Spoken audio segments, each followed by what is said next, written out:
उनकी पहचान है और वे इन्हें वोटों में बदलने की ताकत रखते हैं। नंबर 5, नरेंद्र सिंह। बिहार सरकार में मंत्री रहे नरेंद्र सिंह अंग क्षेत्र के सबसे बड़े राजपूत नेता माने जाते हैं। इनके परिवार का दबदबा सिर्फ जमुई ही नहीं बल्कि आसपास के इलाकों में भी देखने को मिलता है। इनके परिवार का दबदबा इसी से दिखता है कि 2020 विधानसभा चुनाव में नरेंद्र सिंह के बेटे सुमित सिंह इकलौते निर्दलीय विधायक चुनकर आए हैं और बिना किसी पार्टी में शामिल हुए सरकार में मंत्री भी हैं। नरेंद्र सिंह बीते 36 सालों से बिहार की राजनीति में खूंटा गाड़ कर खड़े हैं। अपने बेबाक बोल के लिए भी इन्हें जाना जाता है। राजनीति में अधिकांश समय ये नीतीश कुमार के सहयोगी की भूमिका में रहे, लेकिन पिछले कुछ वर्षों से मुख्य धारा से दूर खड़े दिखाई दे रहे हैं। इनकी राजनीतिक रसूखों के आधार पर हमने इन्हें टॉप 5 राजपूत नेताओं की लिस्ट में शामिल किया है। नंबर 4, राजीव प्रताप रूडी। चौथे पायदान पर आते हैं बीजेपी के राष्ट्रीय प्रवक्ता और सारण के सांसद राजीव प्रताप रूडी। अटल बिहारी वाजपेयी के कार्यकाल में बीजेपी में इनका जबरदस्त सिक्का चलता था। तब केंद्र में नागरिक उड्डयन मंत्री थे। नरेंद्र मोदी की सरकार में भी रूडी को स्वतंत्र मंत्री का प्रभार मिला था। राजीव प्रताप रूडी लालू यादव को सीधे चुनौती देने वाले नेताओं में से एक माने जाते हैं।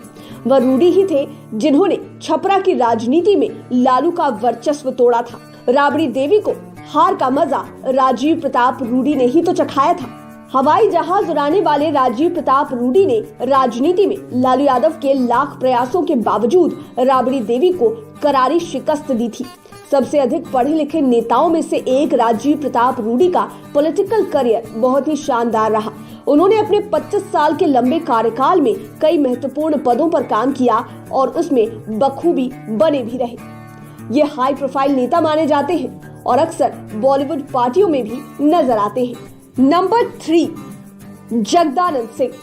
अब बात करते हैं कद्दावर नेता और लालू यादव के पुराने साथी जगदानंद सिंह की। वे अभी आरजेडी के प्रदेश अध्यक्ष का जिम्मा संभाल रहे हैं। बक्सर की राजनीति में इनके प्रभाव को कोई नकार नहीं सकता। ये जाति ही नहीं जमात के भी नेता माने जाते हैं। राजनीति में इनकी निष्ठा की दुहाई दी जाती है। आज के दौर में जब लगभग नेता अपने बेटों को राजनीति में उतार चुके हैं, जगदानंद उन विरले नेताओं में से एक हैं जिन्होंने अपने बेटे के खिलाफ जाकर अपनी पार्टी के लिए प्रचार किया था और बेटे को हराने में बड़ी भूमिका अदा की थी। पुत्र की तुलना में पार्टी को तरजीह देने वाले जगदानंद सिंह आरजेडी में बड़ी हैसियत रखते हैं।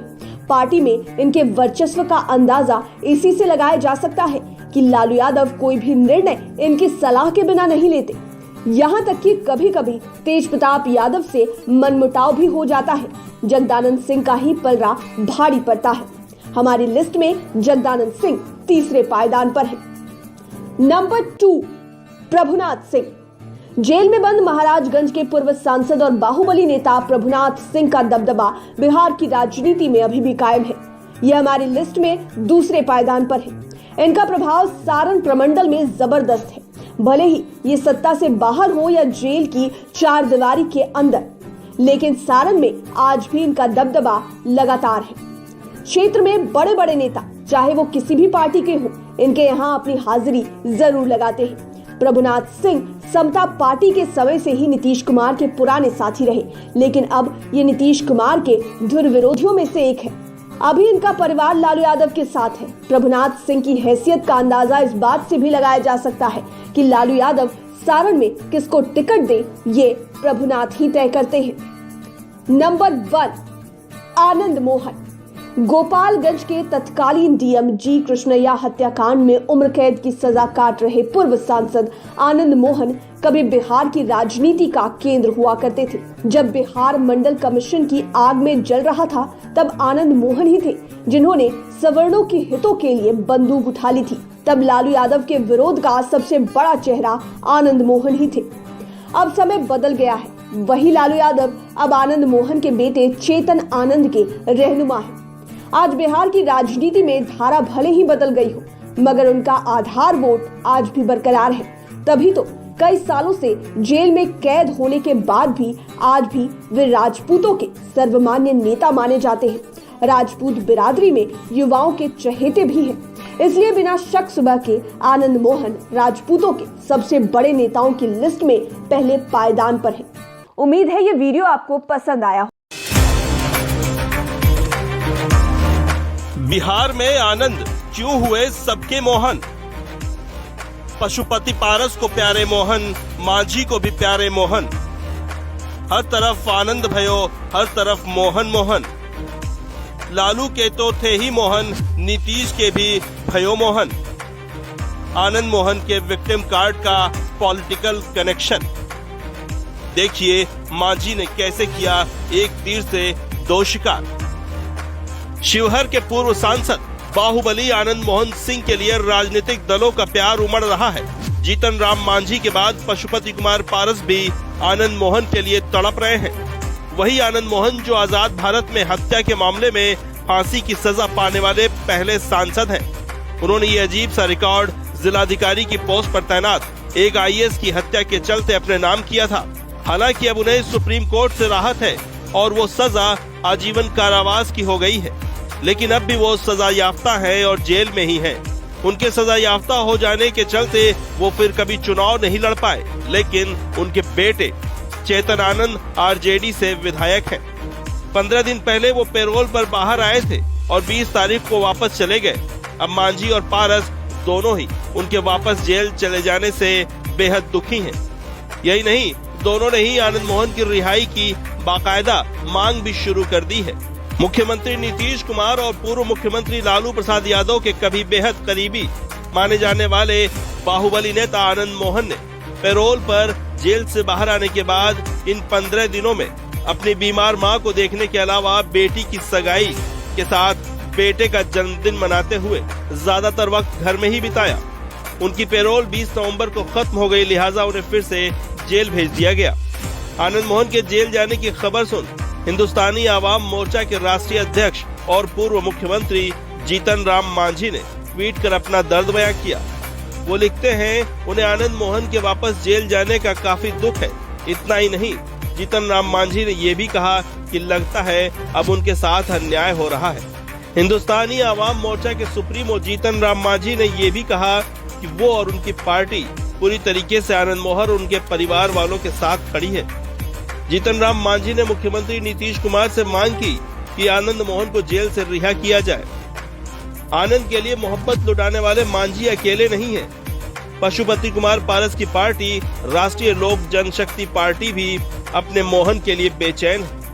राष्ट्रीय लोक जनशक्ति पार्टी के राष्ट्रीय प्रवक्ता श्रवण कुमार ने बिहार के मुख्यमंत्री नीतीश कुमार और महागठबंधन सरकार के पूर्व सांसद और सजा याफ्ता आनंद मोहन की जेल से रिहाई के लिए आवश्यक कदम उठाने की मांग की है। यही नहीं, मांझी और पशुपति कुमार पारस की पार्टी ने ये मांग कर नीतीश और लालू को फंसा लिया है। राष्ट्रीय लोक जनशक्ति पार्टी के राष्ट्रीय प्रवक्ता श्रवण कुमार ने हिंदुस्तानी आवाम मोर्चा के प्रमुख जीतन राम मांझी की मांग का समर्थन करते हुए कहा कि नीतीश कुमार की समता पार्टी के समय में जिस कांड में आनंद मोहन को सजा सुनाई गई थी, खुद नीतीश कुमार भी आनंद मोहन को निर्दोष मानते हुए आंदोलन की बात करते थे। यहाँ तक कि उस कांड में आनंद मोहन के जेल जाने पर नीतीश कुमार के द्वारा उनके पक्ष में धरना भी दिया था। इतना ही नहीं, नीतीश कुमार ने महाराणा प्रताप की जयंती के अवसर पर पटना के मिलर स्कूल मैदान में जनसभा में आनंद मोहन की रिहाई की बात कही थी। उन्होंने ये वादा भी किया था कि वो आनंद मोहन की रिहाई के लिए लगे हुए हैं, लेकिन नीतीश कुमार के कहे मुताबिक आज तक आनंद मोहन की रिहाई का नतीजा निकलकर सामने नहीं आया। मांझी के बाद पशुपति की पार्टी ने नीतीश पर तीर चला उन्हें बीच मंझधार फंसा लिया है और अब नीतीश घेरे में है और कंफ्यूज भी कि कहे तो क्या कहे, करे तो क्या करे। न वो इस मांग का विरोध कर सकते हैं, न ही समर्थन। अब सवाल ये है कि डीएम जी कृष्णैया हत्याकांड मामले में उम्र कैद की सजा काट रहे आनंद मोहन को लेकर अचानक नेताओं के दिल में प्यार क्यों बढ़ रहा है? आनंद अचानक लोगों के लिए प्यारे मोहन क्यों हो गए? राजनीतिक दलों द्वारा अचानक उनकी रिहाई की मांग क्यों की जाने लगी? राजनीतिक पंडितों का मानना है कि इसके पीछे चुनावी नफा नुकसान है। हिंदुस्तानी आवाम मोर्चा, राष्ट्रीय लोक जनशक्ति पार्टी और इन जैसी दूसरी पार्टियों द्वारा आनंद मोहन को जेल से रिहा करने की मांग पहले भी की जाती रही है। ऐसा करके ये पार्टियां एक तीर से कई शिकार करती आई हैं। अपना वोट बैंक जुटाने के साथ राजपूतों और सवर्ण वोटों की निगाह में अपने विरोधी और सत्ताधारी लालू या नीतीश को कटघरे में लाने का मकसद भी पूरा होता है। लेकिन फिलहाल आनंद के सबके मोहन हो जाने की वजह 5 दिसंबर को होने वाला कुढ़नी विधानसभा उपचुनाव है। आप इन दलों की मांग के बारे में क्या सोचते हैं, हमें कमेंट बॉक्स में लिखकर जरूर बताएं।